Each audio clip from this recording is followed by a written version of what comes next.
Madam Speaker, we think education is the fundamental basis of a country's development. It's a fundamental basis of people's perception. It's a fundamental basis of people developing themselves within the country as well. We think this kind of a primary and secondary education is actually the essence of education in general. If you have to compare primary and secondary and tertiary, we think primary and secondary deserves higher priority than tertiary education. And we're going to prove to you why state funding should be reallocated so it prioritizes these primary and secondary education before it prioritizes tertiary education. We're also going to prove to you later on why this actually wouldn't harm the tertiary education as well. And we're going to prove to you why it's a win-win situation for both of the houses, both of the cases. But fundamentally, before that, we have a necessity to prove what's the problem in the status quo, especially when it comes to a developing nation context. We're talking about developing nations like third world nations or developing nations, when they're economically and also socially marginalized from them receiving high quality education or even education at all. When it comes to countries like China having a high illiteracy rate, when it comes to certain countries in Southeast Asia when they have a lot of kids not being able to go into school, or even those who go into school does not receive adequate amount of education in that facilities, we don't see why we have to actually prioritize tertiary education, which is later on, as I will prove, a choice rather than something that they deserve at the end of the day. So within this given context where high inequality exists, and there's a large gap between the rich and the poor, and there's a large gap between the access and the quality of education that you get through that access, we're going to prove to you why those kind of phenomena will be actively solved by this model. We think it's a responsible government's behavior for us to actually resolve this problem, because especially when it comes to developing nations, we actually have the biggest problem, which is wealth inequality. And we think this policy is one of the best policies to kind of solve the wealth inequality, because we think wealth also has a basis on education. In other words, if you get good education, it's highly likely that your wealth later on that you can accumulate is also relevant to your education that you receive. That's why the poor people, when they don't receive good education, it's a high possibility that their children and their next generation will also be poor. And obviously for the rich people, when they get better lives in the future. We're going to solve this phenomenon through our policy. To prove that, we have two argumentations. First, I'm going to talk about the necessity of improving primary and secondary education, and why it's absolutely necessary and needed in the status quo. Secondly, I'm going to talk about why then we have the justification to prioritize primary and secondary over tertiary education. Firstly, we think we have to improve primary and secondary education. Like the introduction I gave you, it's the basis of education. We think in these contexts, we have to benefit both primary and secondary and even tertiary, right? We have to understand that all states, especially when it comes to developing nations, they have limited budget. They have limited resources to utilize in the very first place. If it was a developed country context, probably we could have done both. The reason why we can't do both is because the tax income from these developing nations are relatively smaller than developed nations, while the expenditure is pretty much the same as developed nations. This is why we cannot fund both parties at the same time, but we have to actually choose one side at the end of the day. We think choosing primary and secondary education is better. We need to properly allocate this at the end of the day. So why is this actually necessary, and why is this more important than tertiary education? We think when it comes to primary and secondary education, it guarantees accessibility. It guarantees certain things that you need to learn as a human being before you actually go to advanced studies. For example, when you want to learn rocket science, or when you want to major in business or finance or whatnot. Basically, what happens in a primary and secondary school is that not only you learn about math and science and English and your home language, but before that, you also learn human skills. You also learn social skills. You also learn how to be a member of the society and how to adapt into the society. That's why you also learn a set of the culture, or even in cases when the country is based on a religion, also you learn religion in that school as well. So basically, primary and secondary education does not only serve for academic purposes, also serves for social purposes that these people must understand and get aware of in order for them to actually be a member of the society. When it comes to tertiary education, Madam Speaker, we think that this is something of a more specific field that you choose to go into. For example, if you want to be a businessman, you choose to go into a business major. For example, if you want to work as a teacher, you will maybe go into educational sectors. For example, you learn English education or other educational subjects. We think when it comes to you choosing your major, when it comes to you opting into a system that you have a choice on, we think that these can have less priority at the end of the day. Why is this so? We think basically what happens is that this wealth inequality causes people to actually have different accessibility at the end of the day. when rich people actually can have the option in primary and secondary level in terms of going to a good private school within that country, or even they have the option of going abroad and going to an abroad, like foreign school, we think that poor people are the marginalized people in this society in a moment. They don't have much options, and pretty much the only option is to go to a primary school and secondary, like public school, or even they might even not have that option because of transportation costs, because of like accommodations and whatnot, because there's many financial and economic like barriers for them to even have access in the very first place. And yes. Right, it's exactly why that we have the rich and poor gap. That's exactly why we need to level the playing ground. It's in tertiary education where it is a greater change agent when it comes to closing the income gap. If you remove it altogether, then the poor will never get out of tertiary education. No. I think it's a different issue. When it comes to developing nations, not many people even go into college. The positive changes that you try to argue is when people are in college or university and then try to do something good out of it. But when it comes to countries like China, like 10 years ago, they had less than a 30% college entrance rate. In other words, more than 70% of the whole entire population couldn't go into university because there wasn't good access for them to even go to universities. They haven't received good primary and secondary education. We're telling you, if you're arguing all the benefits for universities, why not maximize that for most people that can have access to it? If university and tertiary education is so good, we're actually providing you a better way. In other words, more people can go into that such awesome tertiary education, because we think that primary and secondary education, and a good one at that, is absolutely necessary. Because what we're seeing in the status quo is that actually kids have to share textbooks. Kids are not often getting a good ratio of student and teacher ratio because the school simply doesn't have enough funds to actually teach these kids. Also, they have to share facilities at the end of the day. So, Madam Speaker, all in all, what we're telling you is that in order for you to actually become a good, educated person, tertiary education, jumping right into tertiary education is not simply the way to go. You actually have to take a couple of steps behind. You have to actually start from first grade until 12th grade or 13th grade or whatnot, in order for you to be a good member who can go into the universities at the end of the day. So, Madam Speaker, this is a prioritization issue. Are we going to prioritize the rich kids? Are we going to prioritize the kids who already have adequate amount of accessibility who are in universities? Are we going to target the more marginalized, the majority of the cases when it comes to developing nations? Are we going to benefit the poor people, the marginalized in this case? Side government sides on poor people here.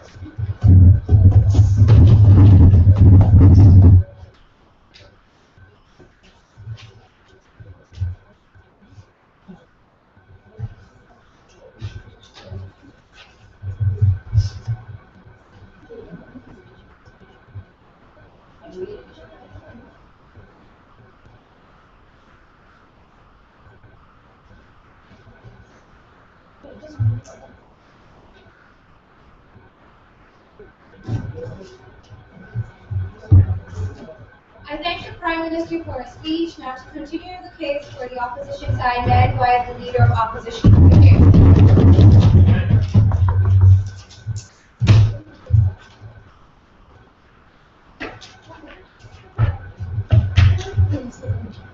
Madam Speaker, we have to realize that today's debate, these rich people are not involved in the first place because we say the rich have the capability and have the means to go out there, and so they are not in the picture. We agree with side government in the sense that on the stance that today's debate is about the poor people, right? So let me ask a simple question to the government, right? So I'm putting so much money in the primary and secondary school education. I'm already investing so much of funds, right? Because we realize that primary and secondary school is highly subsidized. Then what? You just let these people go and don't further their education? You just leave them there, you give them a little, and then bye-bye, survive on your own. And that's not going to happen because we realize that in today's generation, you cannot go anywhere with a secondary school education, and tertiary education is becoming more and more important. Hell, even MBA is such a common thing these days. So having a degree is even more fundamental, and it comes to almost the same level as a primary or a secondary school education. And we say that by giving tertiary education to these, by giving tertiary education to these kind of people, we're actually furthering a much greater cause of not only our people, but also the country as a whole, right? So then this came up, this idea about people not going to college because they have no access and things like that, and that's exactly the point why we need more funding in the tertiary education so that we can make college and university more accessible to these people. We realize that our potential, we have so much potential in our secondary school and primary school students, and we just want to take that potential and we want to bring this much greater. Sit down. Now, let me define tertiary education as vocational institutions like polytechnics, universities, and college, right? So we say that why is tertiary education so expensive? Because as the government nicely mentioned, that it is a specialized institution, and we do need lecturers, technology, equipment, facilities, lab studios, bookshops, etc. Right? And we say that although it's an expensive progress, and we understand that there's a large cost that will go into this tertiary education, we tell you that this is a very good investment to make in the future because we're already investing in our young. But now it's time to move away from investing in our young and investing in our current youth who have already benefited from our secondary and primary education, right? We're moving away and we're focusing on that group we've already developed because we realize that we're developing nations and we need to make a step forward into moving into the developed country category, right? So we tell you that these intelligent people will actually come back and contribute so much more to the society, and they'll contribute at a much greater level in society, right? So on one hand, when my primary and secondary school graduate could only do farming or agricultural activities, now if I provide him an education, tertiary education, he can actually come back and provide quality education to my primary and secondary school students, right? We realize that's a problem that they face, right? That they're not getting quality teachers to come and teach these primary and secondary school students. We're doing exactly that. It's a cycle, you see. So now I invest in my tertiary students, and my tertiary students will come back and teach my primary and secondary school students. These will benefit from the education that they have gained from our tertiary students earlier, and that cycle will move on, and we can only see this spiraling upward, and our education system moving at a much greater level. And as you all know, an education moves higher.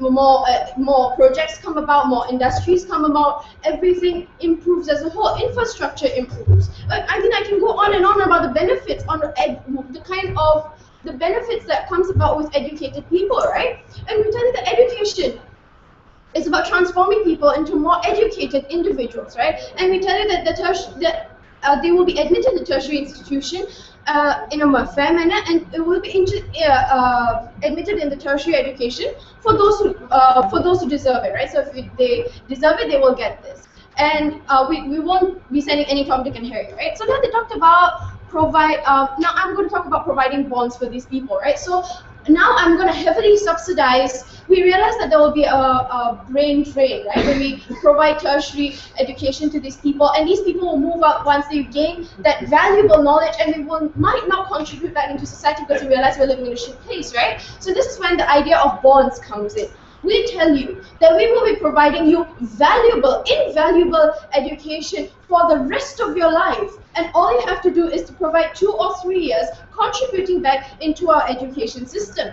This way, we see how, as I've explained earlier, when we invest in our tertiary education, we get better graduates. Once we get better graduates, we'll take these improved graduates and we'll pump it back into our primary and secondary education. And we see that's a much greater benefit that comes out of just solely investing in our primary and secondary school education. We're not going to go anywhere with that. When we come up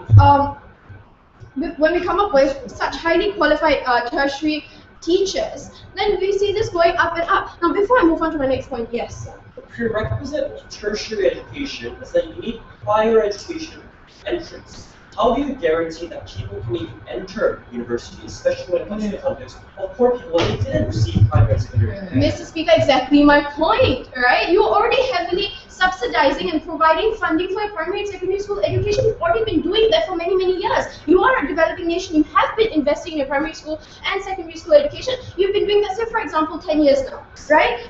15 years, 20 years now. We have a very good, fair bunch of educated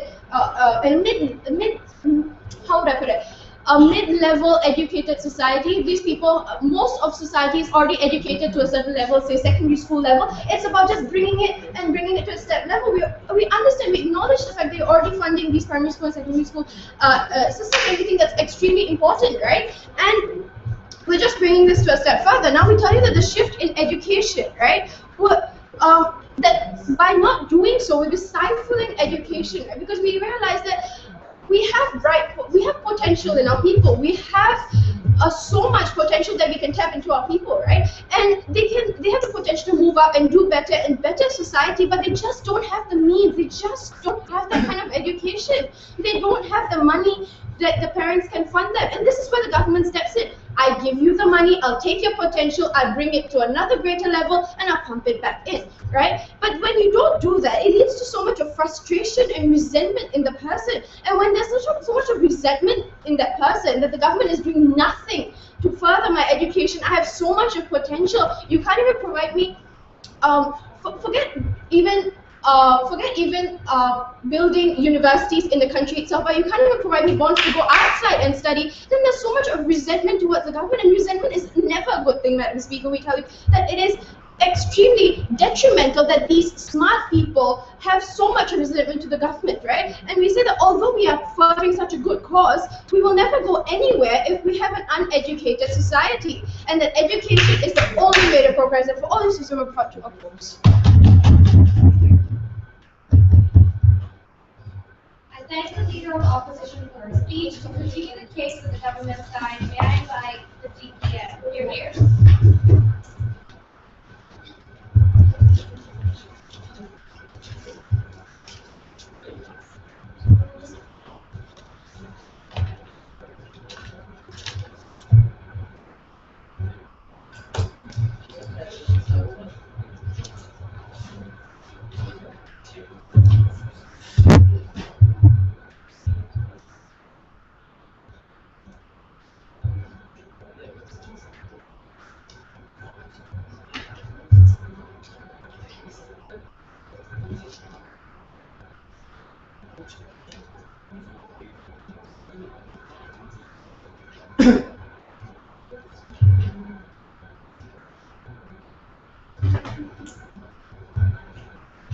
Madam Speaker, as someone who's been engaging the education across South Korea and China in many fields, we believe like this is a motion force. We're going to talk to you about the context, how the poor people do not get access to this decent education in order to help this individual to actually collect the social ladder in the first place to be admitted into the college system. We're going to talk to you how our policy actually solves this the income gap, especially education in the status quo. But two things I'm going to mainly prove to you in this debate. Number one, I'm going to talk to you why our policy wouldn't harm the university even under their model. And second, we're also going to talk to you about how more funding primary and secondary education improve already failing education by attracting better teachers and reduce an education gap furthermore. But before that, a couple of rebuttals to the opposition side. Number one, firstly, they talked about tertiary education. Investment in tertiary education is the best way to reduce income gap. Three responses to that. And firstly, as my first speaker told you, that even before going to university, these people do not have access to decent education, which makes these people even more difficult to be admitted into the university. So if their case is about investing more and maximize their potential through tertiary education, under the context of developing country, we don't provide a chance for these individuals to be granted the access to tertiary education in the first place. But Chair, if their logic is applied, we think that preparing students in primary and secondary education is the best way to reduce the income gap. But thirdly, Madam Chair, even if that's their model, their case is true, we think that it doesn't really harm. Our policy doesn't harm. Our policy doesn't harm university. Why is it so? Because the university have already established their brand image and also other kind of partnerships and also networks with other kind of organizations, which means they're actually available to a lot of sources of funding, which makes this university independent of the government funding itself. But second, let's get this idea of the accessibility. They say our focus should be on making university accessible. Two responses to that. But as I told you, it does harm the university system, which I will elaborate further in my first argument. But secondly, Madam Chair, we think basic education is actually important for students, especially for the poor people. Because when you think about it, those young periods are really critical period in which they develop their young minds, they maximize their potential, which they say, we think those young periods are the best time for these individuals to thrive through the education. But the status quo in developing country does not give access to the chance for these individuals to thrive in the first place. But furthermore, in terms of the education system, Madam Chair, we think that especially in primary and secondary school, the government funding is the only way for these schools to actually get funding, and to these schools to actually develop their curriculum and attract better teachers to start with. But furthermore, there was like totally like no engagement coming from the first speaker from the opposition.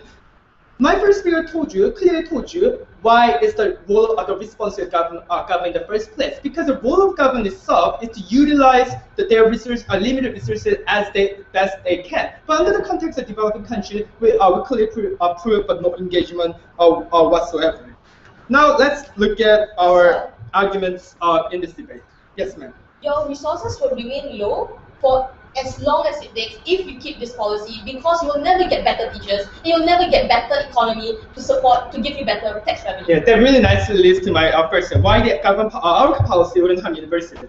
Madam Chair was saying like there are already other funding sources available to like this university. Like for example, because just their brand name, their university name, they also have established a lot of partnership with corporations. And also, like because through their advanced research, actually they make a lot of money, like from patents in the first place. Like for example, in the case of like University of Malaya in Malaysia, just because of the name, even without the government funding, they can also like sustain their model of like researching and also like developing individuals, because now they have a lot of partnership and sponsorship that even a lot of corporations want, also other organizations want in the first place. But on the other side, we think in primary and secondary education, we think there's only government funding available to actually fund this kind of schools. We think it actually results in more like inaccessibility to like those education. No, thank you, ma'am.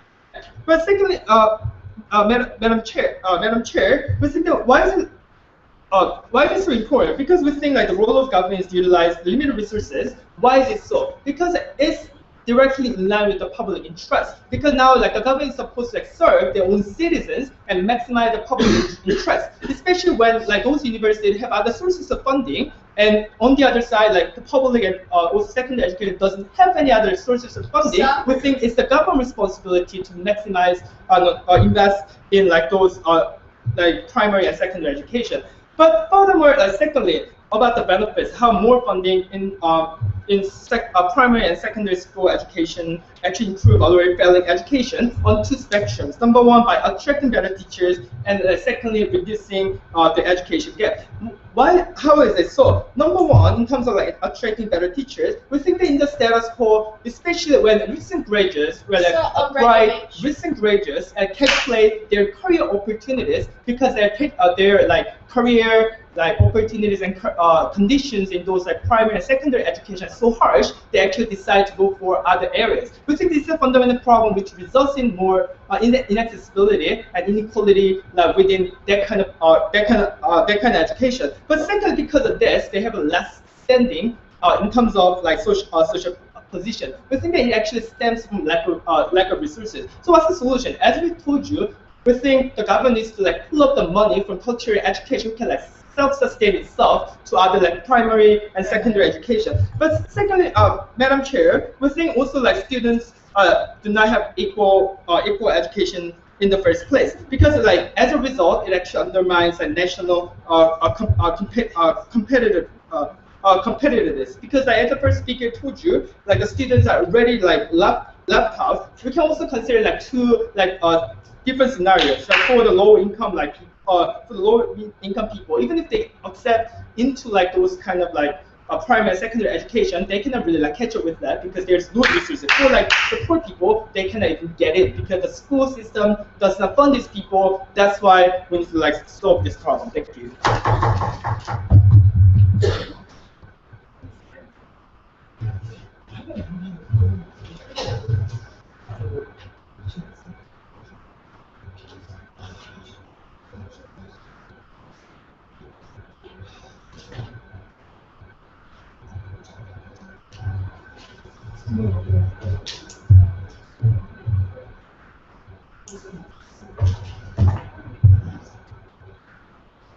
I thank the Deputy Prime Minister for his speech and to further continue the case for opposition side may we invite the DFO. Here.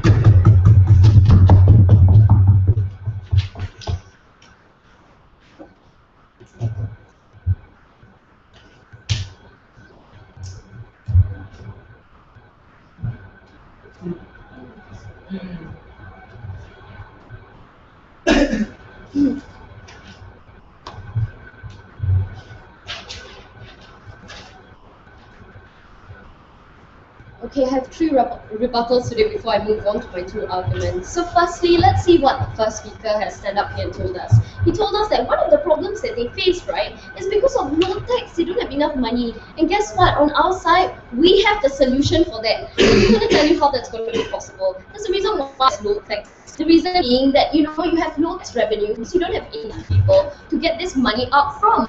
Because you more well-to-do to get this kind of tax revenue to increase the amount of tax that you have. So how do we actually go about that? Now that's where you look into it, and you have to understand that tertiary education is important, because when you educate them, they do better, and thus they can provide to the country, they can provide to tax, and that increases your tax revenue. When that increases your tax revenue, you don't need to focus so much money for these different education avenues anymore, because then you can see that these kind of problems can be solved with tax money, because since that was one of the issues they raised. Now, then they move on to the fact of like, you know, universities don't need this. They paint you a really idealistic picture that universities have all these sponsorship, they have these organizations, they have all these things. So why is it that these people in developing nations are not all in universities? Now, then they go on to talk about the basis, right, of education, which I'll get into in my argument. So, but the thing is, no, universities do not have that, especially in developing nations. These universities are set up, they need the government's help, they need to build up, and they do not exactly immediately have this image, and you still have to pay a lot for universities. So it's a bit, you know, I feel like it's a bit dismissive to come up with such statements. And lastly, they talk about the benefits of funding primary and secondary school education, which was what I was waiting for. Firstly, they say to attract better teachers. Now we have to understand something, that in primary and secondary school, I understand that you need teachers, but these teachers don't need to be as specialized as the lecturers you have in universities, who cost so much more, or in vocational institutes, or in colleges. And on top of that, they say that the conditions in primary and secondary school is so harsh. They paint you this picture that primary and secondary school is like being in prison. Well, no, it's not. It's about table, chairs, the basic necessities. Your teacher's in front, chalkboard, and you know, she will just explain everything. You don't actually need that much resources. They make it seem like we're totally going to suck them dry, but currently, primary and secondary school have those resources. They have those fundings. Let me tell you why developing nations have those resources. This comes to my first argument. We have moved on. Developing nations are moving to a new era. They're moving beyond the industrialization stage. We have to understand the industrialization stage is where they give the basics to their citizens. So the citizens have the basics such as primary and secondary school education, but they concentrate so much on that, and that's why they're developing. But now they have to move one stage further, and moving that one stage further is where tertiary education comes in.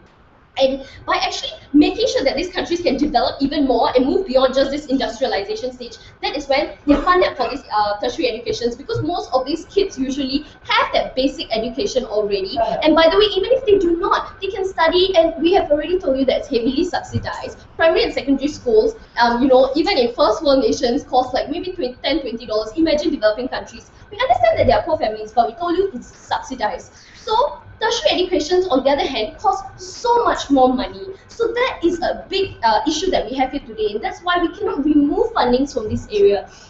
So back to the industrialization point, it is important to build on these niche areas to make sure we can get people such as your engineers to improve the country's construction, since they also had an issue with that. We need new teachers, we need people who are more well-equipped for society, we need doctors, we need surgeons, all these kind of niche areas. Now that is our main target, because we have achieved the bare minimum, we have achieved the basics. That's why we are a developing nation, because we have achieved that.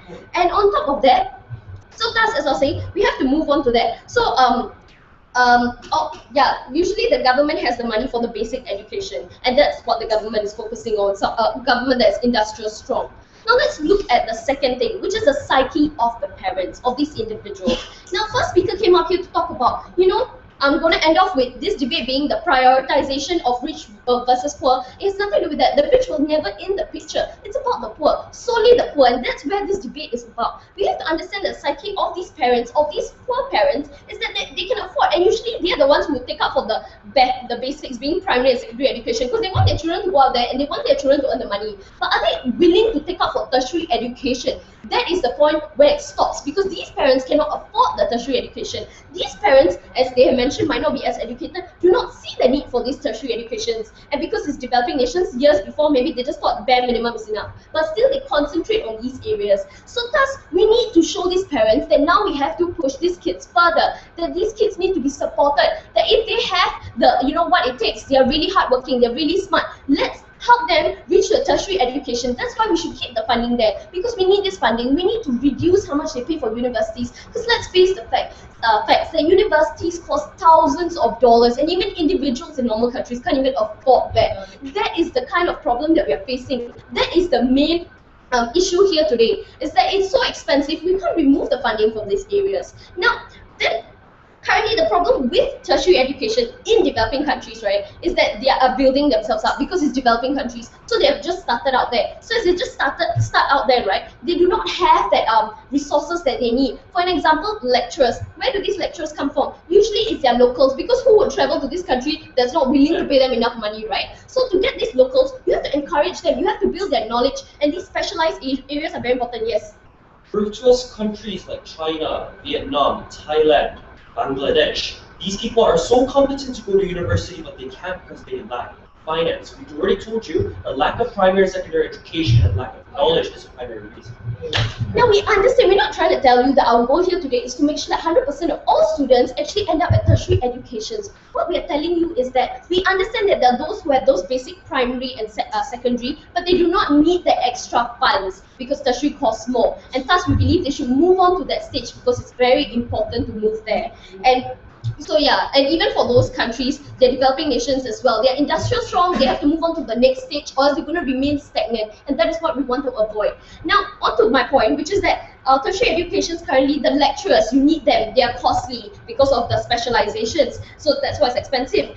You need to encourage this continuation of education, so you have to have heavy subsidies, and these new institutions in developing countries need the money for all these different kinds of needs as well. So basically, what we're trying to get across here today is that we believe that there are fundings in all areas and they are all important, but you do not need to eliminate the fundings from tertiary funds to primary and secondary education, as they do not need the additional funds because they have the basics, and that's why we should go.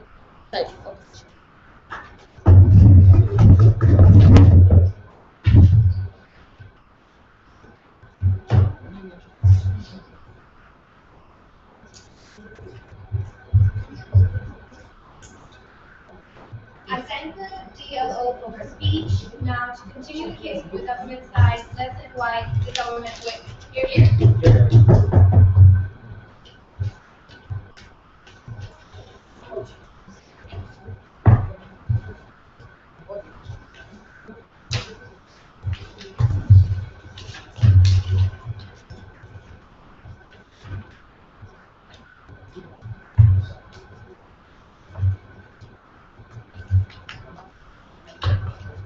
Madam Speaker, the world that the government depicted in the get-go was basically a society or a country where children are simply lack access to basic education. That there are 60 students per 1 teacher ratio, that simply put, these kids are not passing through high school or middle school. We depicted a world where, yes, in these countries, universities exist and they excel and they do well, perhaps in spite of a lack of funds, but nonetheless, primary education is simply not accessible. That those who even manage to finish such levels of education rarely make it up to the ranks of university, and those who already are there are actually from more affluent backgrounds. So when we're targeting the majority of the population in a country that's facing numerous societal problems caused by the wealth gaps and the social gaps and the education gaps amongst its mass, we tell you the solution is simply prioritizing one level of education, and that level is primary and secondary. Because we tell you that because it's the rudimentary level of education, only when you have a strong pool of people who know their basic math, who know how to read and write, who know the basic principles of science and where they came from, history and culture, can you cultivate a rich culture of engineers and doctors and lawyers and all these professionals that they want. Because at the end of the day, we clearly don't understand what the opposition's objective is. Is it simply to increase the number of enrollees or students in universities? Is it simply to get better professors in universities? Or is it simply stop wasting money on secondary education because you've already done so? Because all of these very problems that they point out are not really problems in reality when we actually discuss and compare the characteristics of these two. So I, as the last speaker, are going to do 3 things for you. First of all, I'm going to compare why it's simply better to prioritize and invest upon primary and secondary education in comparison to tertiary education. But secondly, more go into the economic dynamics that they completely did not engage, brought out by my second speaker. But thirdly, I'm going to talk to you about, as a government, simply put, what is the best way to go when you're facing the issue of education. So first, let's compare. Our 2 speakers already told you that not only is primary education the basic education, but it should be accessible to all the mass because it provides social education. When we say accessibility, they seem to have this misperception that schools are already well funded and we're already doing well enough. Bottom line, Madam Speaker, in most developing countries, children still don't own their own notebooks and pencils. Students still share one textbook per 3-5 students in a group. Students still suffer through 60 people classrooms with one teacher who barely has received education her or himself. We tell you that funding is not enough, that you do need to buy more books and chalkboards and desks, as they say, because bottom line, that simply doesn't exist in the status quo. We tell you that worrying about fancy experiment labs in college is a secondary question when our big children who are of age 10 still don't know how to count how many numbers or how to write even their own name. We tell you that they even conceded to the problem that talented people are not teaching well in primary and secondary education. And we already analyzed you why that is linked heavily with the lack of funding, because not only do you not have an economic incentive to teach in lower levels of education, but secondly, your social status within these institutions are not even well met because, simply put, the government is not investing more enough. But furthermore, we already compared to you about how it's not an elimination of funds. That was a huge misrepresentation coming from the second speaker. We're not saying universities don't deserve funding, but when we're saying that when there's a priority at hand, secondary education simply gets more. Because our first speaker already told you that this is actually a choice that you make as an individual. We don't think it should be a choice whether you know how to write your name or not. We don't think it should be a choice whether you know which country you were born in and what rich culture and history it has. But we do think it's a choice if you decide to be a mechanic or if you do decide to be a doctor. We think that that's a choice that should be respected, but nonetheless not something that the government prioritizes over a group of children that barely know, again, how to read or write. But furthermore, they have a problem with tertiary education on 2 levels. First of all, they don't have specialized lecturers and they want better professors. But second of all, tuition fee is too high. We don't understand how the status quo solves these 2 issues to begin with. You want lower fees, but you want better professors. How is funding going to do this? Because simply put, if you think we don't have enough money even to fund chairs and desks in primary education, we don't understand how that funding is allocated into getting better professors and lower tuition fees to begin with. So if we're talking about a numbers game, purely in terms of economics, if we only have $10 to spend, we tell you it's better to buy $10 worth of books rather than trying to solve an astronomical problem that you can't even solve through government funding. And this is where our second clash comes in. Our second speaker spent a big amount of his speech telling you how college education has other methods of funding, that even in the most impoverished nations, local economic tycoons, local industries are always willing to build a new engineering lab for universities, always willing to build new libraries and facilities for universities because they know that the brightest bunch comes from the university education. So without the government spending heavily on education, on university education to begin with, these institutions have outside sources. We completely concede when they tell us that we need more doctors and engineers, but guess what? Those aspiring doctors and mechanics have already corporations and hospitals that are willing to fund them. They already have private billionaires who are already investing their names on libraries and facilities built by universities. Whereas when it comes to secondary education, no one's really willing to invest in it because they realize it's under the government's wings, and the government is the primary provider of such funds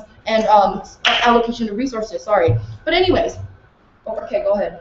Then you fail to realize what I actually brought up on how that these developing nations are industrial strong. So thus they have these basic educations and all these basic needs. So what is lacking then?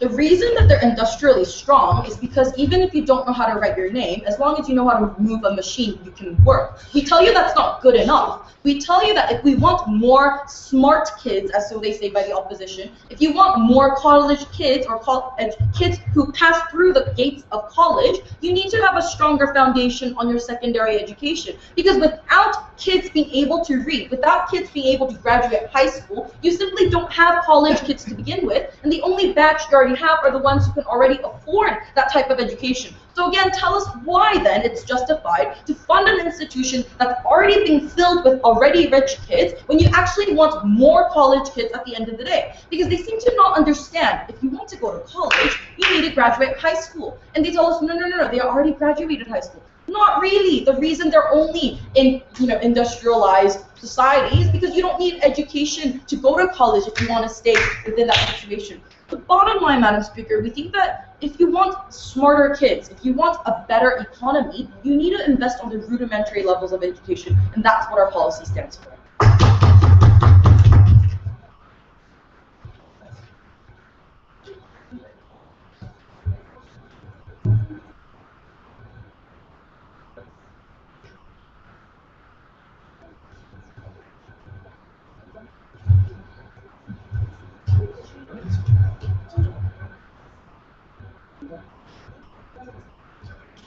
I thank the government whip for the speech, and now I invite the opposition whip to continue the case for the opposition side. Hear, hear.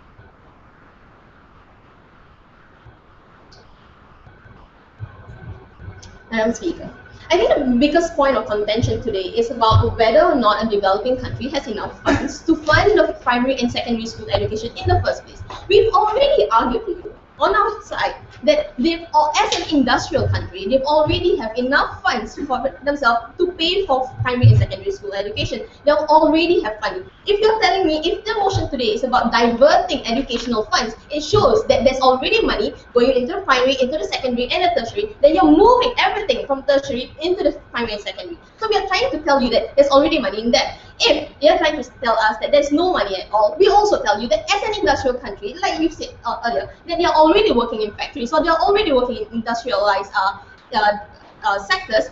The parents themselves could afford to pay for the basic education. Why do we say this is so? This is because primary and secondary school education are a lot cheaper than tertiary education. Whereas you're moving thousands and billions of dollars, like maybe millions of dollars, into primary and secondary school education for what? For just marginal benefits, which they mentioned earlier. The benefits that you get from putting thousands of dollars into here is just marginal as compared relatively to the good benefits of having a tertiary education. For not all, we agree, we concede that. That's not everyone who will go into universities. But we're saying a few of them, just a few of them will be enough, slowly, gradually, to move us from an industrialized, to move these countries from an industrialized nation into something more developed. You're trying to move them into niche areas, into something else that they can have skills. You need these skills in the universities, which you cannot, sir, like you have said, you cannot get in primary and secondary school education.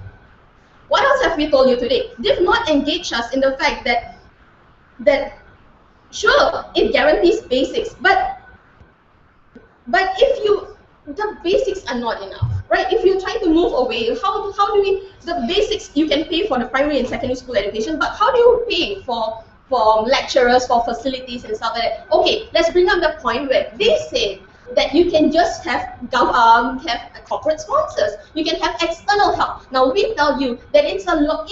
If you do have external help, then why don't you just channel or encourage, as the government, you're the government, to encourage these sponsors to go into primary and secondary school education to support it? Why is that so? This because as NGOs, which already exist in status quo, they already have the money and funding to put this money, just a moment, to put this money into primary and secondary school education. As an organization, I think this is more worthwhile because, as they said, primary education is a basic necessity. And second point, it is a lot cheaper. As a corporate entity, I think it is a lot cheaper and more beneficial for my value for money to put my money into primary and secondary school education instead of putting the money into tertiary education. Yes, ma'am. Madam, the only reason corporations fund universities is because they have an interest in hiring these graduates and hire people to begin with. But on a secondary level, universities can actually generate revenue by publications, by their research materials and so on, where secondary education can't. You are assuming there's a university, there are people to go into the universities. You're assuming that there are lecturers in the universities. You're assuming so many of these things. When we are telling you, if you divert the funding, cost of funding from all of this, it will go where are you going to get all of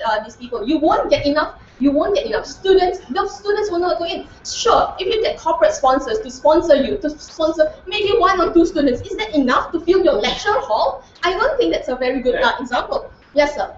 We think it's unfair when they argue that under their paradigm they can also have primary and secondary education when they accuse us of not getting tertiary education. We already proved to you that even under our paradigm we can still guarantee university education. Only difference is we get more people into universities. No, under their paradigm, they're trying to say that only the rich will go into the universities. But we have already spoken to you and told you time and time again that the rich are not part of this debate because the rich can fund themselves from primary, secondary to tertiary level and to further beyond. Whatever they like to do, they can just manipulate the system. Whereas for what we are trying to tell you, that those people who are capable and have the intellectual capacity to go into universities and higher education are denied the chance just because they cannot afford it. And also, enough sir, thank you. And also, what else are they trying to say by that? They are trying to say that in their paradigm, they are trying to, when engaging us, they are trying to tell us that in our paradigm, people will not be educated at all in primary and secondary school level. We have already mentioned to you time and time again that there are already ways where you can have parents, there are already monies in the government, and also if you want to get pull in external help, then there will be external help as well.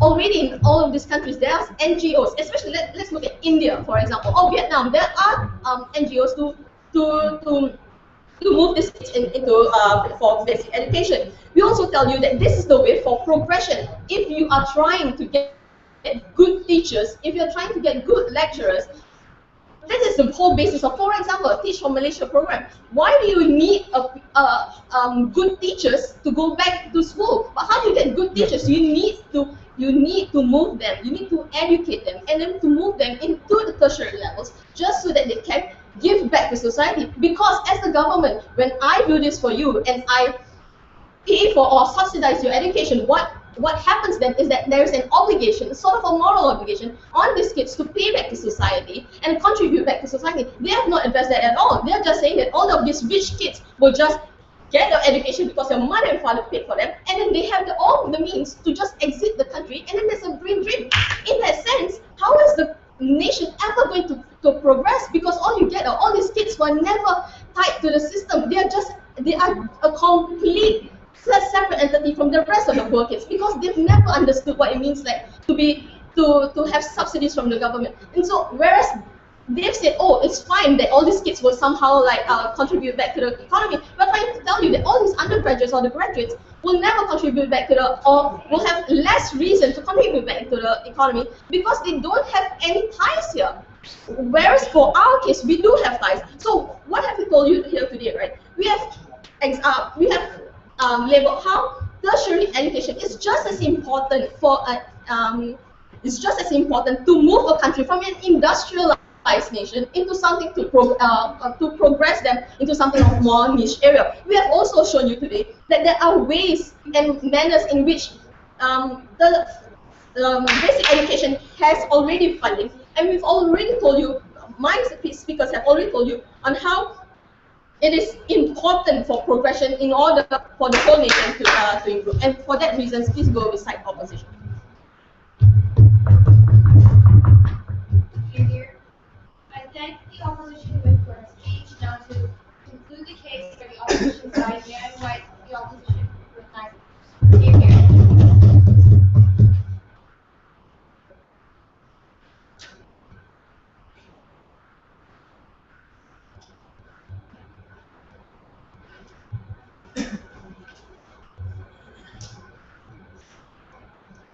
Madam Speaker, we have, I'm going to start off with two main points here. Firstly, we tell you that the government really has failed to understand the nature of developing countries. We tell you that these people, right, these countries have already proper infrastructure, right? They already have factories, buildings, they're industrialized nations, right? They're already producing on a much higher level, right? So if I can fund my industrialized areas, and if I have factories set up, then it is clearly very obvious that I have enough money, because I mean, as they come up and say that education, primary and secondary education is such a fundamental thing, right? That wouldn't that have already been set up in the first place before they set up the industrialized area? Just think about it, right? So now that buying that story, right? So I already have my primary and secondary school education set up already. Then I'm setting up my factories and buildings, right? So that is when we have a large number, we have an influx of primary and secondary school graduates.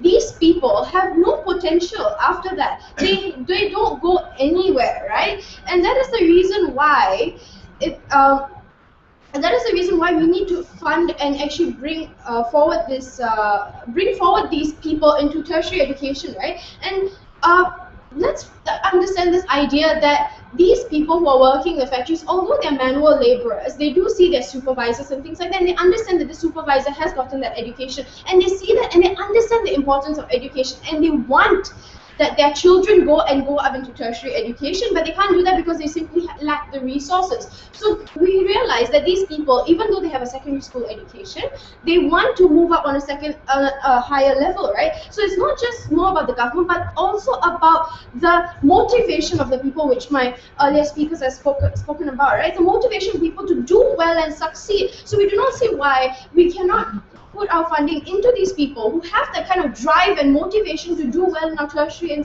education system, right? Now then this idea of funding, right? Now they say that university can be funded. Now we clearly pointed out to you, my whip speaker clearly pointed out to you that these people, well, they don't have a university set up in that area, and if the way they characterize in the sense that these people are manual laborers, they don't have a high education and basically are good for nothing, right? Because they don't have that sort of education, then why would I have big conglomerates coming into the country and investing into my university education when the people I take in are not good enough? So we tell you that this is where the government comes in and actually has to invest as a platform level and to create a basic university at least have some form of level where the conglomerates can actually come in and start investing, right? And we understand that we have a high cost to it, right? We have a high tuition fee, and we do not have very high specialized lecturers. We understand that point, and that's where the money needs to be put in, right? Because when we highly subsidize these areas,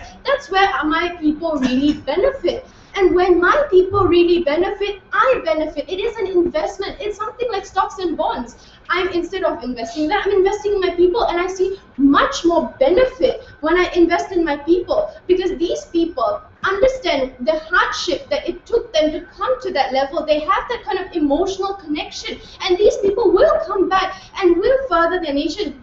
Think about it simply this way, right? I'm an educated mother. I will teach my children in a way, in a more better level, right? And this, even if I move out, my children will learn more.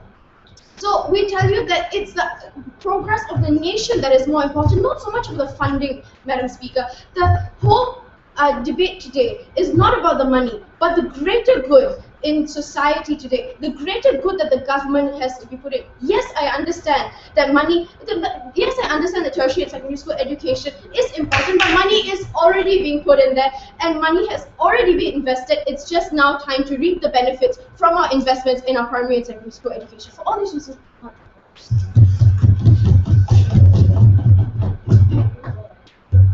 I Can the opposition reply to the speaker to conclude today's debate? May I invite the government reply to this? Here, here.